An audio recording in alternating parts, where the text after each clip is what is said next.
Good evening and welcome to this week's 120 Dublin Stories with Santa Rita and the Little Museum of Dublin. Now, this week I'm absolutely delighted. We're going to be speaking about a novel that was shortlisted for the Kerry Group Irish Novel of the Year award this year. So this evening we're going to be talking about Words That Shape My Name with author Laura McKenna. Laura, thank you so much for being here. Oh, thank you very much, Sarah. I'm delighted to be here. Oh, I'm thrilled. Well, to everyone who's joining us, if you've got questions for Laura as we go through the evening, please do type them in and we will take some time to go through them. But Laura, I'm going to jump straight in because I do have way too many questions for the amount of time that we have. So just for people who are joining us this evening, I'd love you to just kind of contextualise the world that we're talking about. Just tell me a little bit about Tony Small and Lord Edward FitzGerald, and maybe tell us a little bit about how they enter each other's lives. Okay, so as you say, it's the story of Tony Small and Lord Edward FitzGerald, and they met during the American War of Independence. And at that time, Edward FitzGerald was a very young lieutenant in the Regiment of Foot in the British Army. So, and he was over in South Carolina. And it was towards the end of the American Revolutionary War, and it was one of the final battles. It was in 1781, and it was called the Battle of Eutaw Springs. And the young Lieutenant Edward FitzGerald was seriously injured or wounded at the time. And many like him were left for dead on the battlefield as both sides retreated. And FitzGerald was one of those. And he was found by Tony Small, who was an escaped slave. He'd already taken his own chances to escape slavery when he came upon the wounded lieutenant. And he looked after him. He took him away and tended to him until he was fit to return to his unit, which is what he did. And from then on, Tony Small went with Edward FitzGerald, initially as his groom, and then as his manservant, and then they came back to Ireland together. Okay, and when I started reading the book, one question that immediately kind of struck me, so as a piece of historical fiction, obviously, as you've mentioned, we're dealing with real people and real lives. And it got me wondering about your own relationship with the two men. I wonder, how did you come across their story and kind of where did that begin? I came across it in Stella Tilliard's biography of Lord Edward FitzGerald. It's called Citizen Lord. And that's, I think, about 20 years old now.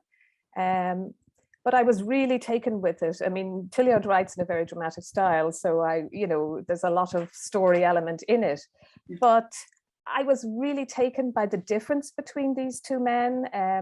FitzGerald came from a place of great privilege. I mean, he was the sort of son of he was the son of the premier family in Ireland, and much beloved and indulged, and part of a huge, big family.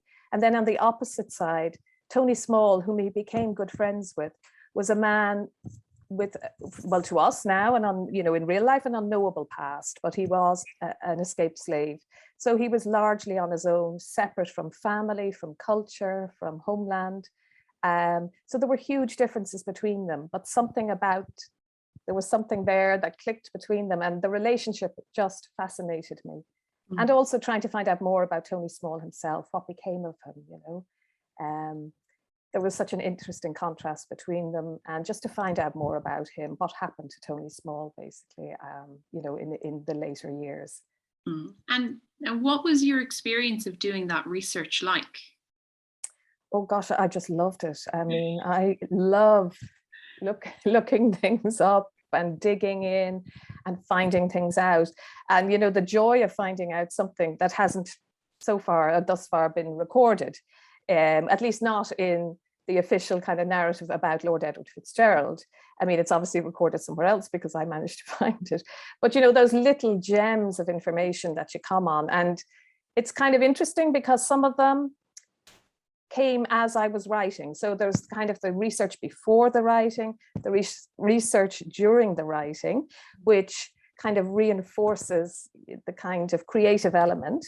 And then I even found things out afterwards. You know, for example, when the book was when I actually got my hands on the book, the day after I got my hands on a copy, somebody got in touch with me to say he had Lord Edward FitzGerald's account books from his estate in Kilrush.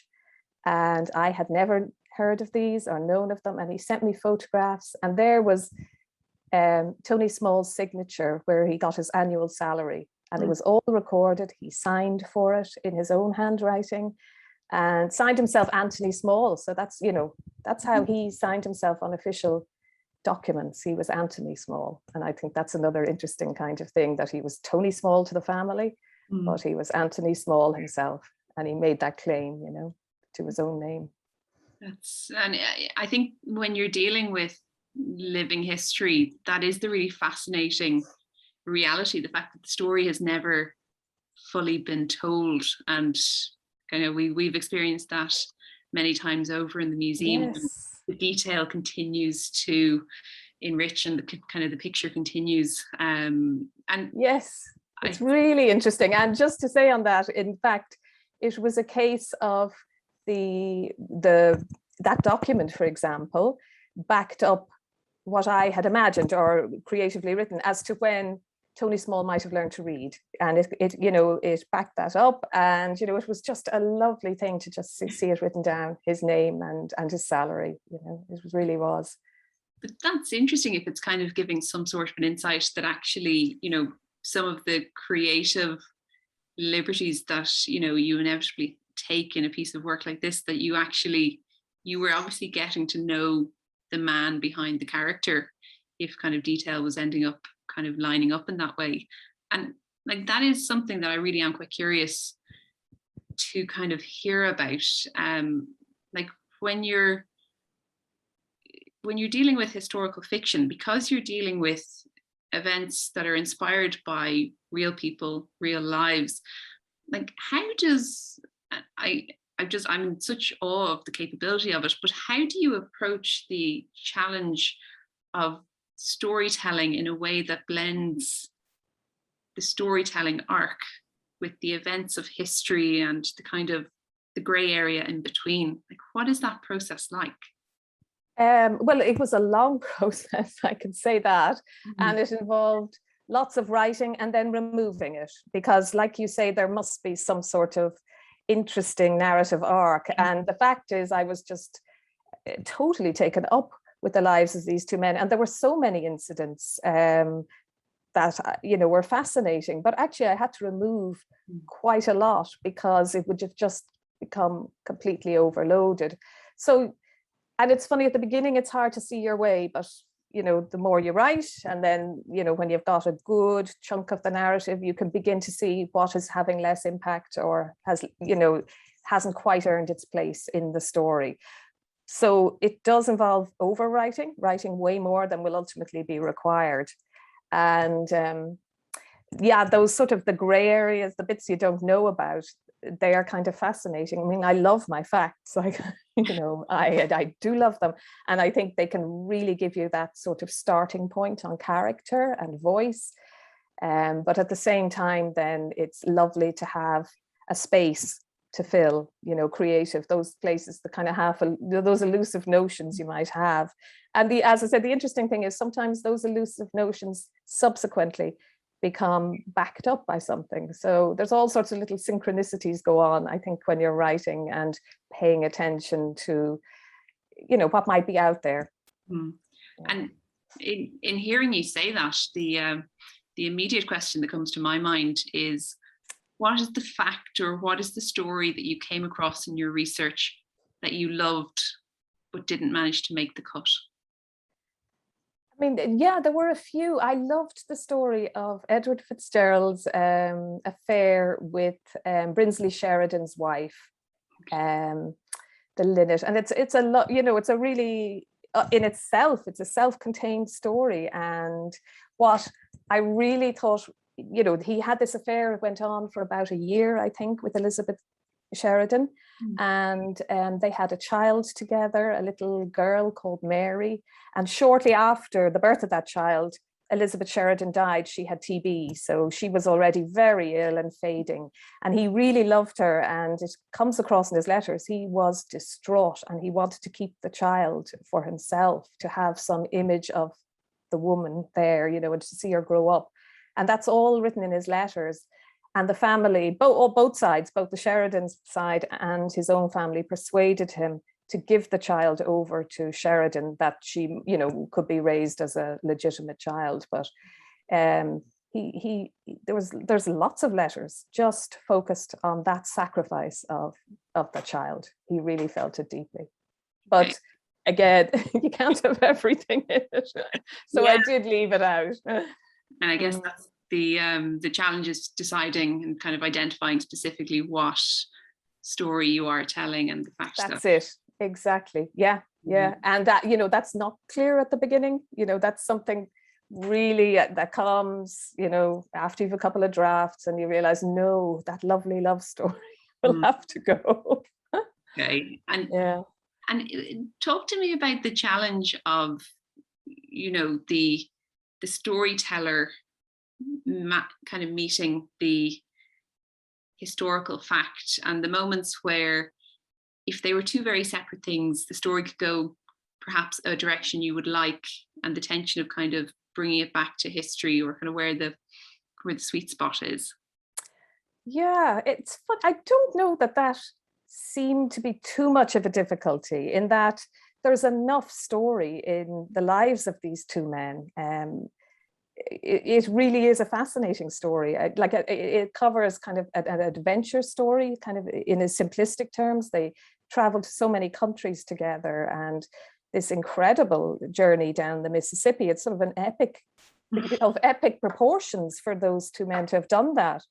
And so that alone is a fascinating story. But then, of course, there's the build up to rebellion. And I suppose in that case, the decisions I had to make were to focus it more on the domestic rather, because it had to be something Tony Small would have been privy to. So, and that made it easier for me. That restriction in the end worked to my advantage, actually. And it's funny the way those kind of creative versus, as you say, the historical fact, sometimes they work to your advantage. You know, they keep the focus on well, in my case, I wanted it to focus on the domestic.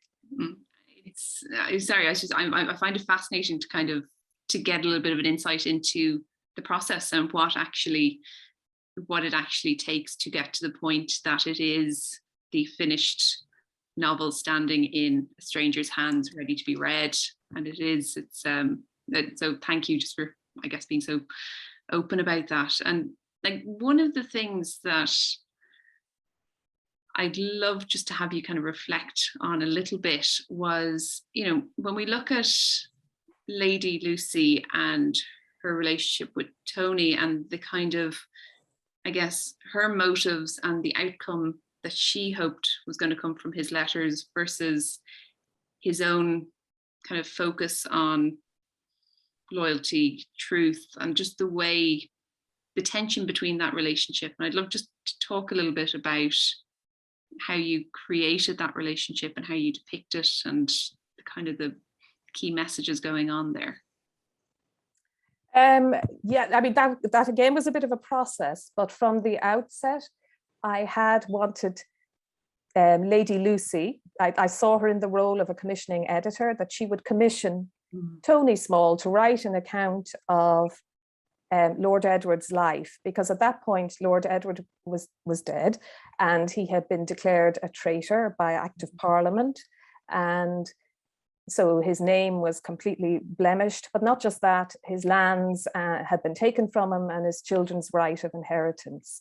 So in the fictional account, Lady Lucy wants to restore the family's name and the lands and so forth and property to Edward FitzGerald's children. So she commissions this account, but she asks Tony, or instructs him rather, to write it in the form of a slave narrative, because at that time, of course, there was an interest in slave narratives because the abolitionist movement was very strong, and she would have hoped it would have got a sympathetic ear, you know, from the readership.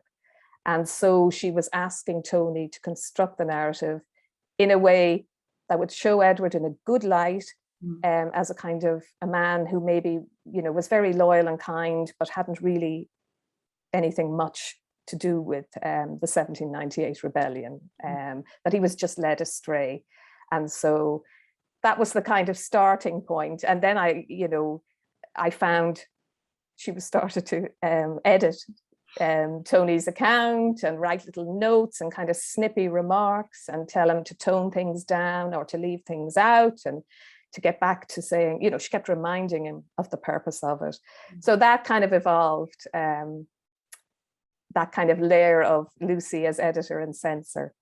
And then, of course, there were other layers came in, because I didn't want Tony to just be represented by this very formal narrative, because, you know, it really wasn't Tony. And of course, the reader does know that it's not Tony, but at the same time, I wanted to give us, you know, another picture of their relationship, instead of one that was a sanitized version for the kind of readership who, if they were the abolitionists, they would have been quite a devout kind of bunch of people.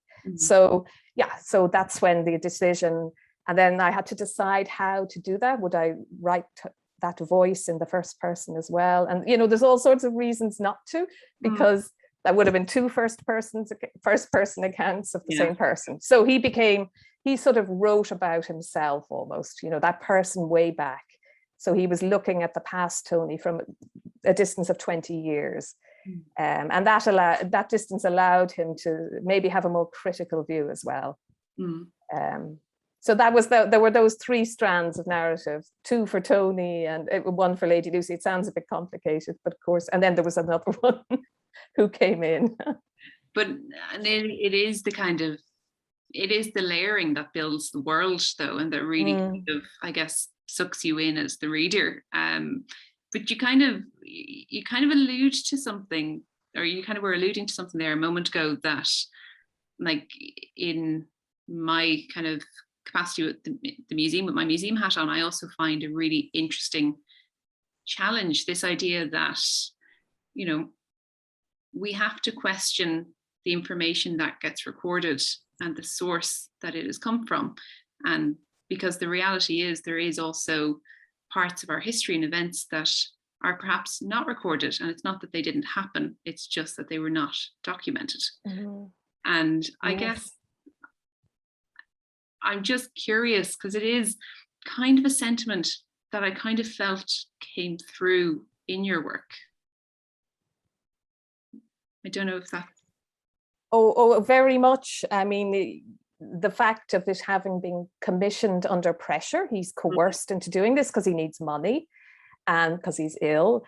And so the motivation for doing it had nothing to do with Tony Small at all. It was to restore Lord Edward's good name. And I think, yes, it does call into question, you know, who's asking for this history, and then who edits it.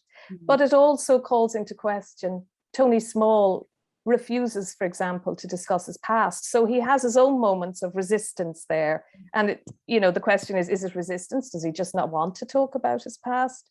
Or does he just not remember it, and he has no access to kind of family who might be able to tell him?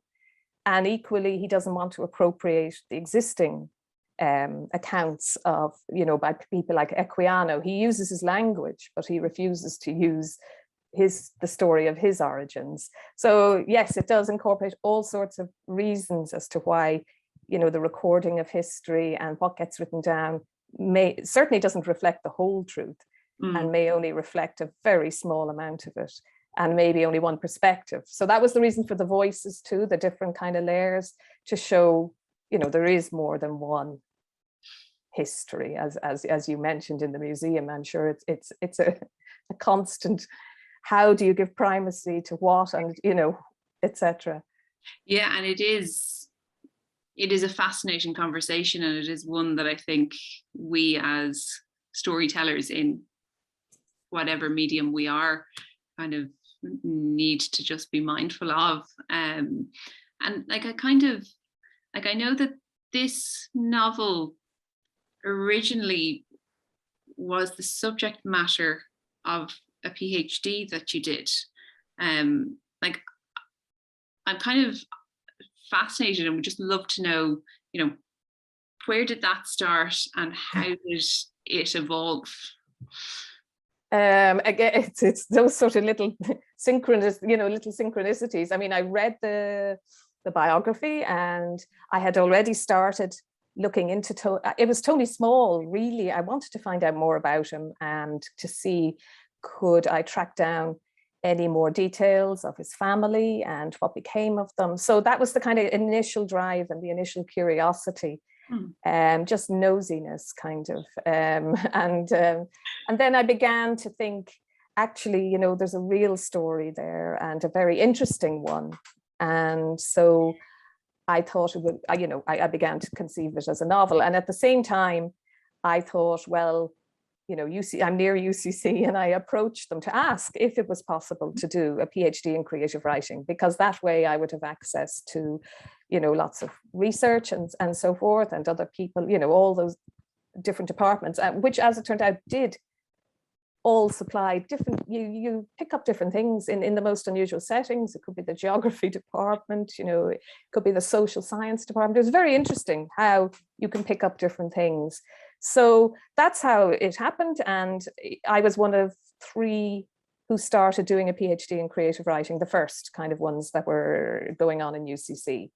And it was great. It was really good. I mean, you had to write, the novel was the main, obviously the bulk of the PhD. And then I had to write a critical paper on something to do with it, with the process. And at the beginning, I thought I'd find that difficult, but actually I loved writing about the process. And I really wrote about voice in fiction and how, and then related it to my own novel, how it came across, how it built up, a bit like the conversation we're having, what informed it and so forth. And because constructing a voice in a way that is kind of authentic, that is, sensitive to the cultural context in which it exists, like, it is no small feat. Like, talk to me about the experience of actually developing the voice, the tone, I guess the identity of these 2 men who are from 2 very different backgrounds.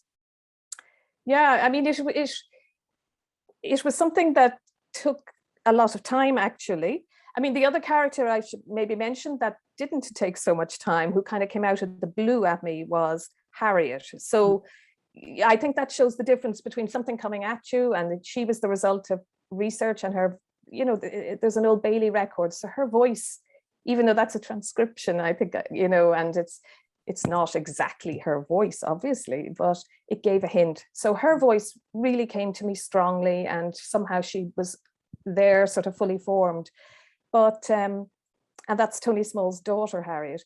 But then the Tony Small himself, yes, there were so many things to think about, because of course there are a lot of ethical issues in writing in the voice of a real person. And then particularly in the case of, when you're writing across, gender, I suppose, is one issue, but then, he was a Black man who had once been enslaved. So very particular set of circumstances, writing about, that kind of power imbalance between himself and FitzGerald. So I thought long and hard, and I had to consider many things about that representation and how to balance, the ethical issues, but still want to represent some of his subjectivity. Otherwise, he would have been just a sort of stereotype and just there to sort of shine a light on FitzGerald. And that was never the intention. It was to be Tony's story, really. And I kind of thought about voice and how we all speak and how we are in different companies. So in a way, I began to think, well, Tony Small might have had a different kind of voice when he was a child. He might have had a completely different language if he had been taken from his homeland as a child. And then he might have had a kind of creolization, or, a kind of in South Carolina, depending on how long he was there. And then again, I think he'd have been, he might have wanted to leave all that behind, that slave past, and he might have been very watchful and listening to, say, the like of Edward FitzGerald, in whose company he was, he was in his company the most. So he might have picked up on a different way of speaking. Mm. So, and then with his wife, Julia, he might have had a more naturalistic voice. So I kind of thought there was a situational aspect of voice. And we all do it. We all speak with our families, different from how we might be, if you're going for a job interview or whatever. So that freed me up actually a lot to consider his voice. Yeah, I think the kind of the anecdotal example of that is all of us hearing our families' work voice when they've been on Zoom calls the past year and a half. We realize it's totally different. Absolutely. Yeah, we don't know about the working lives really of our nearest and dearest. We have a vague idea, but yeah, we don't know, but we do now. Yeah, the partner who starts every sentence with "Okay, folks." But no, and it is a fascinating thing, and kind of I think this idea of the human having different voices in different circumstances, you kind of present a similar type of experience in documenting the fact that these men travel through different continents. They're living through different and kind of formative moments in world history, and through the travel we actually get an interesting insight into how Tony's experience differs depending where he is. And I kind of wonder how you undertake such a lofty challenge of creating a different world based on where you are, but then also kind of informing his experience by the potential cultural context. That must have been fascinating but challenging. Yes, perhaps. I can't remember how challenging that was or wasn't. But I suppose the world thing, certainly, again, reading travel accounts, it kind of informs the world.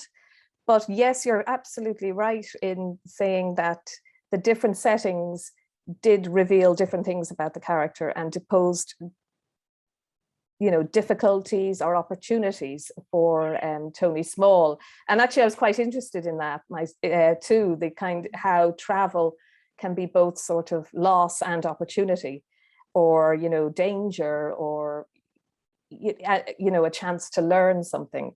And I mean, it's the same for all of us.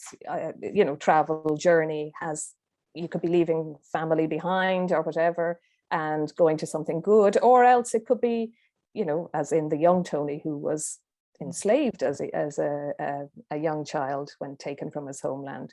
So there was that kind of bit down the Mississippi where Edward FitzGerald was completely he was very blithe about going through slave owning territories. But of course, Tony, naturally enough, was quite anxious about it.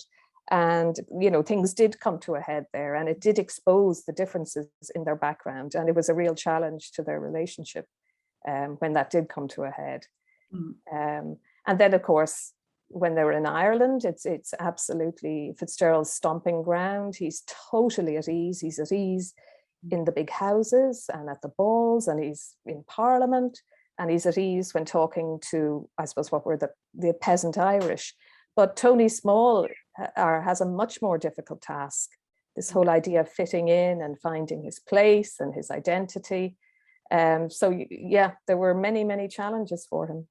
It's funny because when you talk about Tony looking to fit in, to find his identity, like there was a point at which Tony is talking about the Irish and our relationship with the Irish language, and this idea that we're forced to use another language. And the way I read that was there was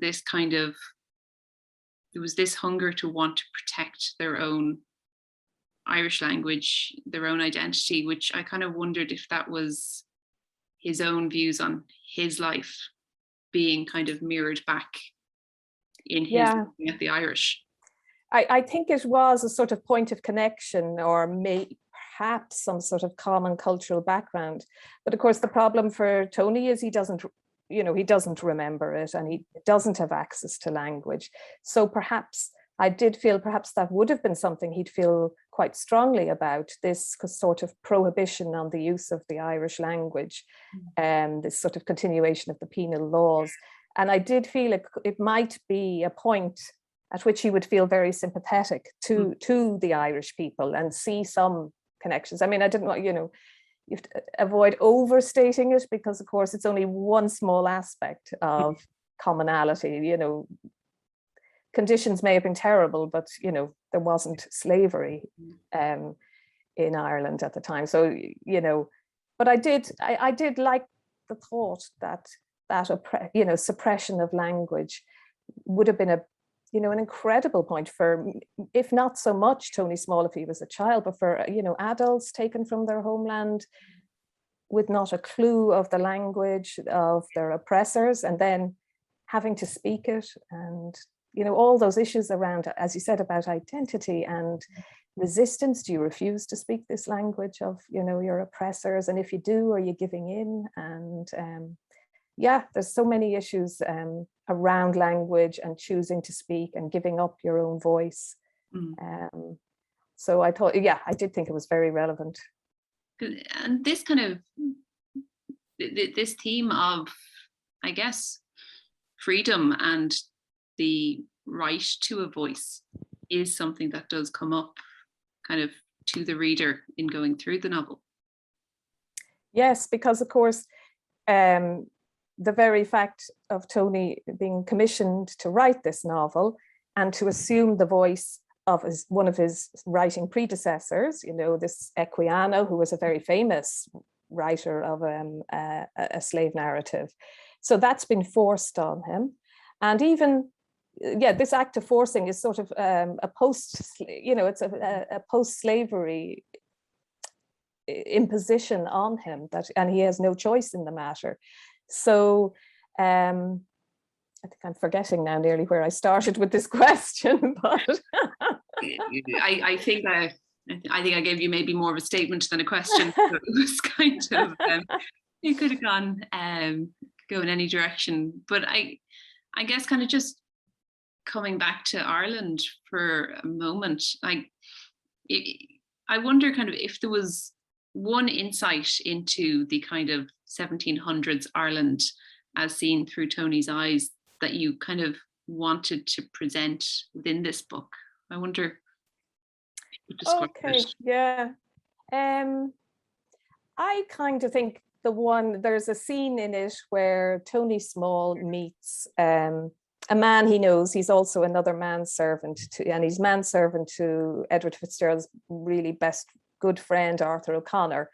And his name's Jerry O'Leary. And Jerry meets him on the street and they arrange to have coffee in one of the coffee houses in Dublin. And as Tony Small walks into the coffee house, this Jerry O'Leary is already waiting for him, and there's all the smoke and the scene in the newspapers and the conversation and so on. But Tony Small notices another black man sitting reading a paper in the coffee shop, but he bypasses him. And I kind of like that because there were, he was not alone. And in Dublin in particular, there were many other, there were other black men, also usually manservants, or they might have been sailors coming in off the ships.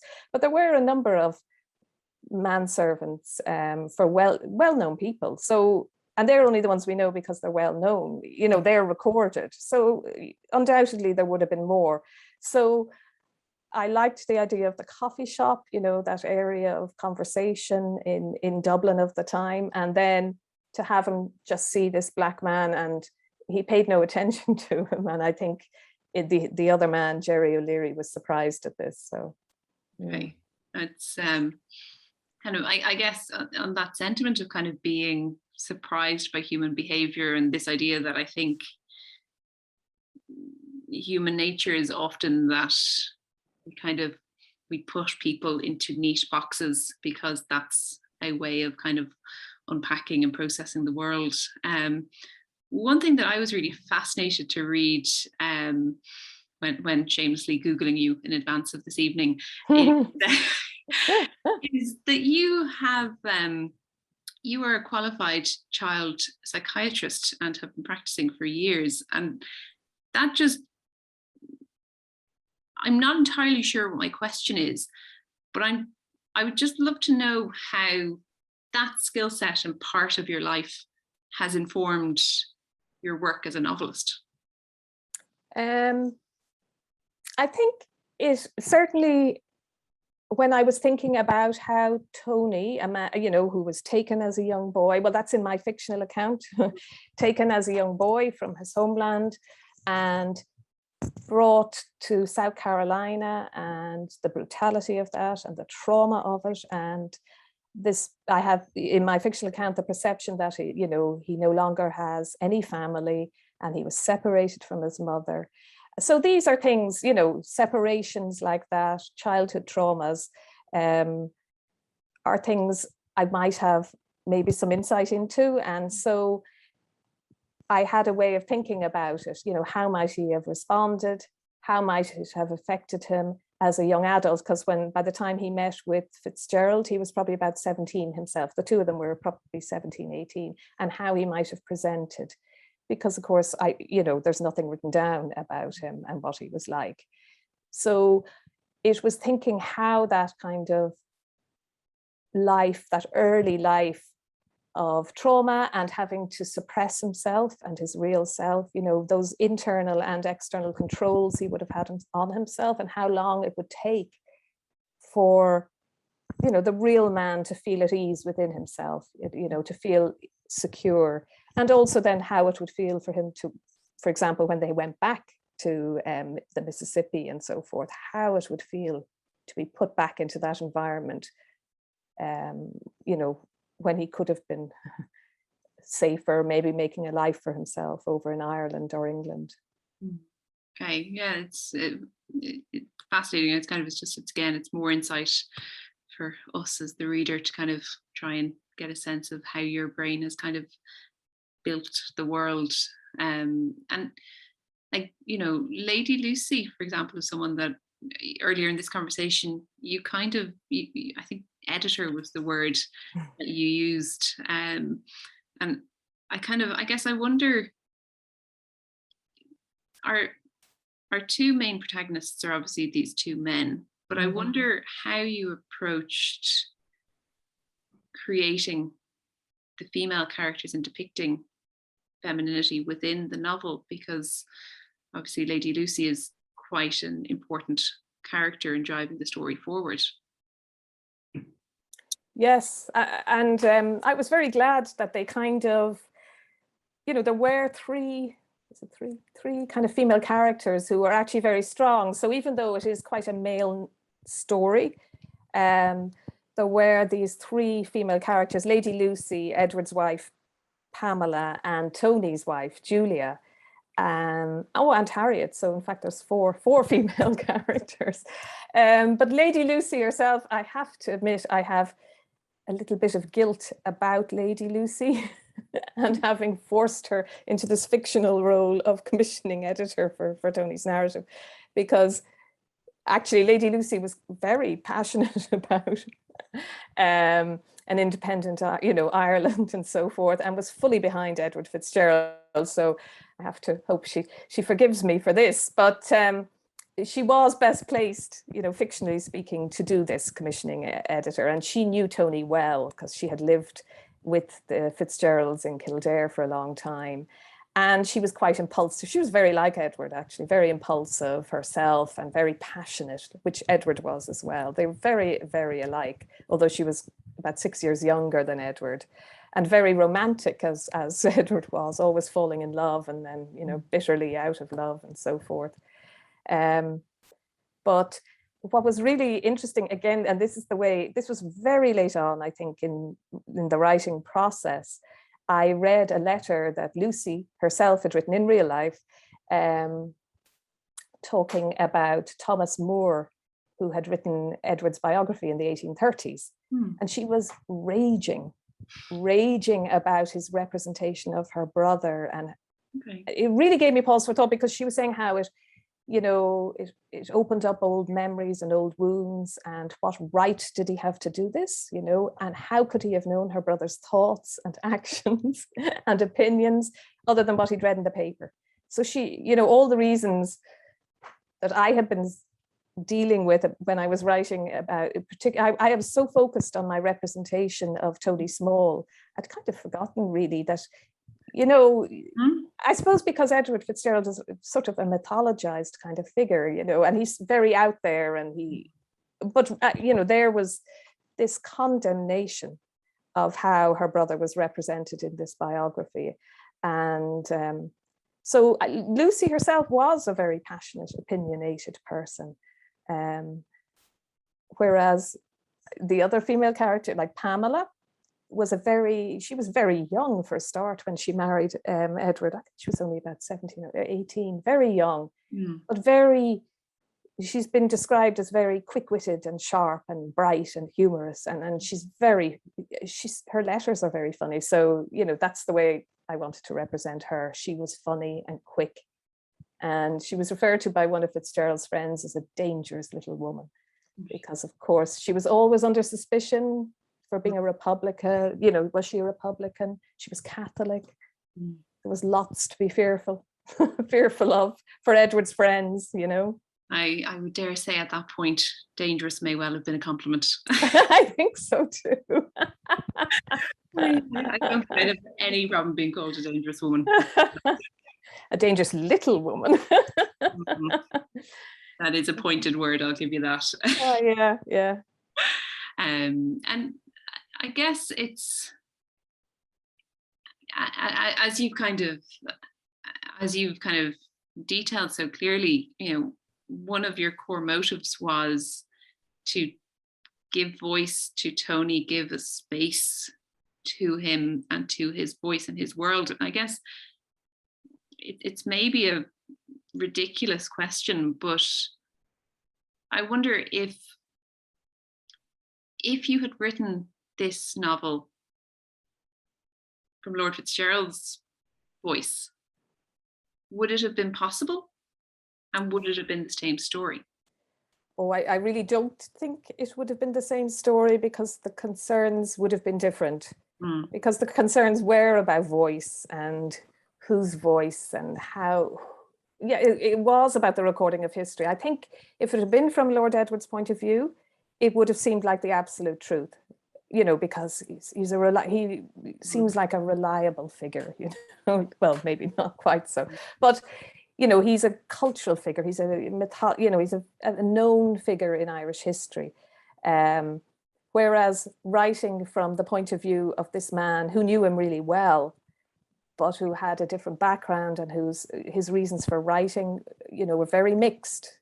I think allowed for other elements of story and narrative and views on history and so forth, and memory, all to come into play. You know, about memory isn't always correct, and you know, what is written down isn't always correct. So I think it would have been a very different story. And no, I never thought of writing it from FitzGerald's point of view. But I was glad just the same that there were other voices, you know, that and even those, you know, those women's voices give a different view, and a different view of FitzGerald and his wife, from both Tony Small's wife, Julia, who's particularly kind of snippy, abrasive kind of character, or impertinent, as Pamela called her. And then there's and then Tony's daughter, who takes after her mother, definitely takes after Julia rather than Tony, in her character. And I guess kind of this is perhaps a cheeky question, but I'd be curious to know your answer. If I was a university student studying English, what's the question you would love me to be sitting in a classroom discussing in relation to this book? Just one. You can give me two. I'll take two.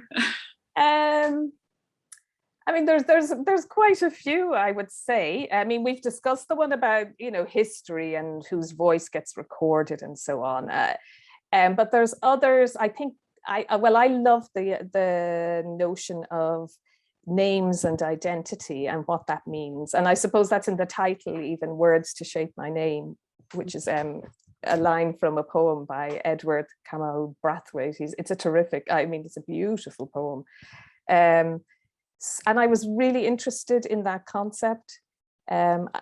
So yeah, I'd love somebody to write to write about that, some student, because everybody they were all called different names, and they, from reductive names like Tony initially was Poor Tony and Faithful Tony and all of this, and then by the end he himself was signing himself Anthony Small. So the way names can convey something, but again, not the full story. And I found that very interesting. And as I said, Pamela was a dangerous little woman, and Edward FitzGerald was angelic and beloved. And then by the time he died, he was tragic and doomed and poor romantic Edward FitzGerald. They're like little tiny stories in themselves, those little adjectives or epithets that are put against names. And at one stage I had them all written out in a kind of, all those, trying to track them, both for Tony Small and for Edward, how he went from being, angelic, beloved, and then doomed and tragic. I think that's kind of fascinating. I do actually, I had picked up on that even on the front cover, we do have some of our names kind of etched in very... Yes, and the beautiful cover. And it's... I love it. That's something I would love to just, the cover is the introduction. This is what we as the potential reader sees in the bookshop that draws our eye into it. And I guess to hear it from the author's mouth, tell me about the cover. What do you see when you look at it? Well, I mean, the pen, the quill is taking up, the background there. So I would think anyone taking this up would have an idea already that it's going to be about writing or about a narrative or a testimony. I would think. And also you'd get a sense of when, obviously, some sense of the timing of it. So it's going to be sort of pre-1850s or something like that, and possibly older.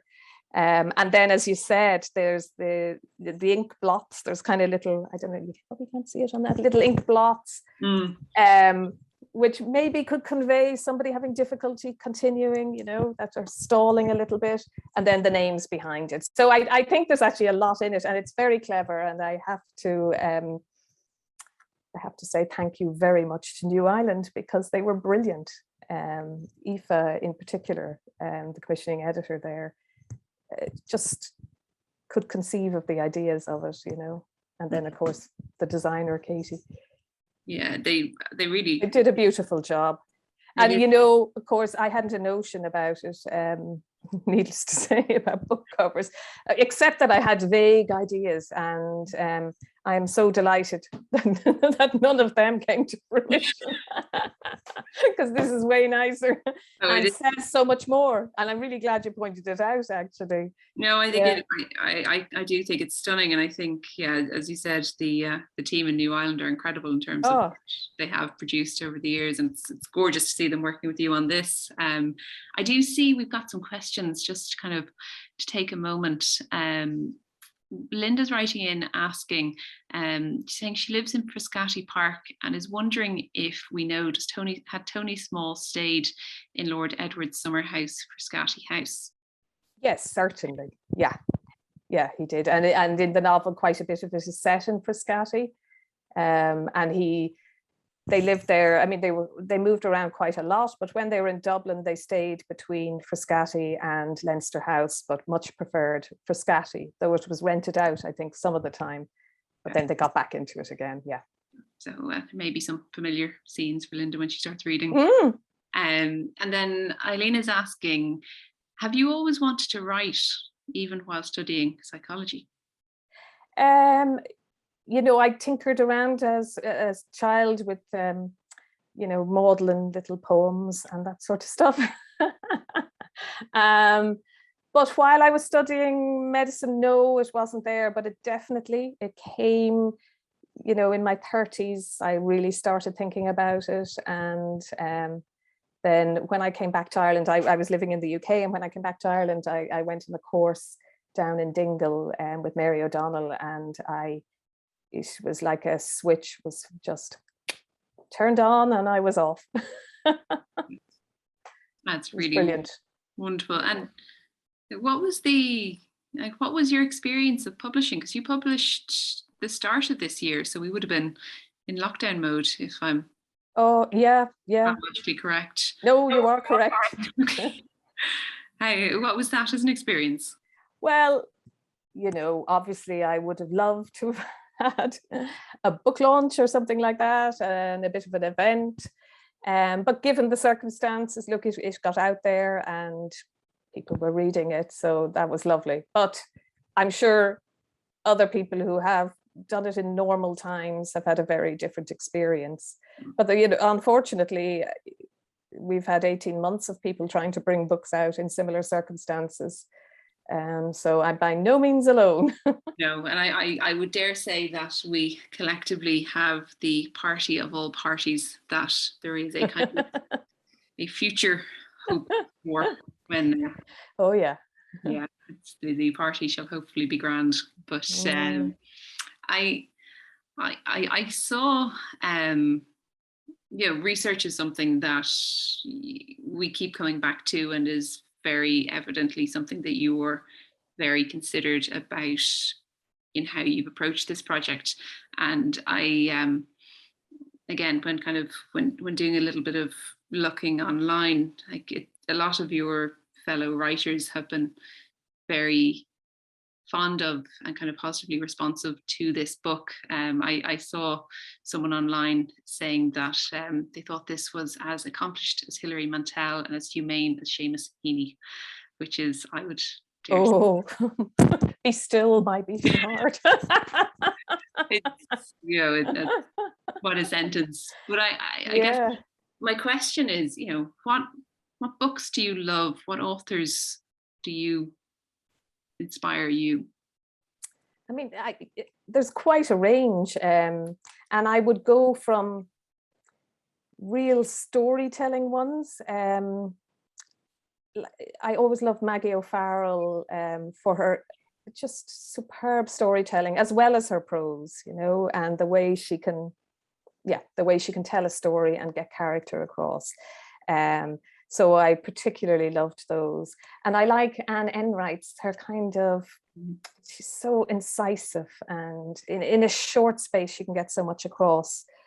So very much those, and different writers I kind of like for different things. I mean, I love Hilary Mantel's work, and the scale of it, it's completely awesome. I'm trying to think of anything I've read recently that I loved. God, I've got such a shocking memory when you think I've never read a book. It's an absolute put you on the spot question. I could hear that in the back of my mind as I'd started the question. It is a very unfair question to ask anyone, because 10 minutes after the conversation you'd be like, and that and that and that. Exactly. But I do love historical fiction. I mean, it's, I really do. I'd read a lot of historical fiction. It's very much it. You could read this and believe that, but I guess just coming to the kind of conclusion of the conversation, one thing that I'm always really curious about, and one thing that in the museum we spent a lot of time thinking about, is how the guest, or in your circumstance, how the reader is going to feel or react or respond. And when I look at Ireland today, we're becoming a much more multicultural and inclusive society than we were even, say, when I was a child. Mm-hmm. And, this is a story about relationships, race, identity, and this, I guess, the importance of this sense of belonging and inclusion. And I guess my question is what do you hope that a reader gets from this book? What is the relationship that you hope they will have?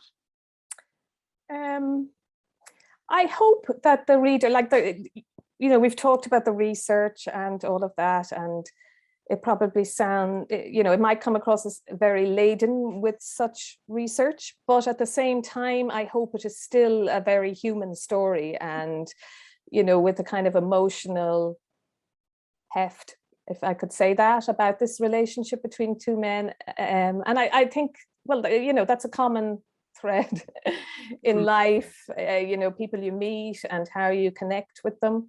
And so that's kind of on the kind of a broad level. But I also hope that the presentation would challenge some of the ideas. I love Chimamanda Ngozi Adichie.